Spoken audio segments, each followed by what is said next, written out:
નમસ્કાર, હું છું મિત્તલ અને આપ જોઈ રહ્યા છો ચક્રવાત ન્યૂઝ।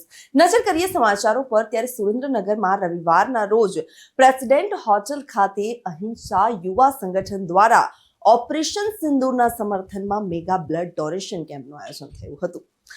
આ કેમ્પનો ઉદ્દેશ ઇમરજન્સી સમયમાં રક્તની તાત્કાલિક જરૂરિયાતો પૂરી પાડવી અને જનતાને જાગૃત કરી માનવ સેવા તરફ આગળ વધારવાનો હતો। આ કેમ્પમાં રક્તદાતાઓ એક ઉમદા કાર્યના સન્માન સ્વરૂપે અલગ અલગ ગિફ્ટનું આયોજન કર્યું હતું। આ કેમ્પ માટે QR સ્કેન દ્વારા રજીસ્ટ્રેશનની વ્યવસ્થા પણ કરવામાં આવી હતી।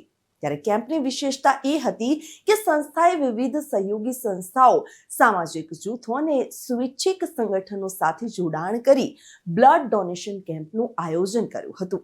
સંગઠન દ્વારા આજ રોજ મેગા બ્લડ ડોનેશન કેમ્પનું આયોજન કરવામાં આવ્યું।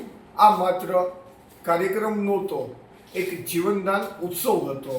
373 વ્યક્તિ બ્લડ ડોનેટ કરવા આવ્યા અને સૌના સહયોગથી સુરેન્દ્રનગરને એક રેકોર્ડ તરફ લઈ ગયા।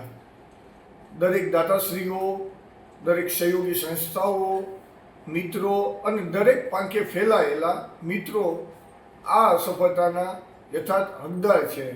દરેક સહયોગી સંસ્થાઓ, દાતાશ્રીઓનો, કાર્યકર્તા મિત્રોનો અને બ્લડ ડોનરનો ખૂબ ખૂબ આભાર। ધન્યવાદ। રિપોર્ટર રાજુદાન ગઢવી સાથે ઉદયસિંહ ચાવડા, ચક્રવાત ન્યૂઝ, સુરેન્દ્રનગર।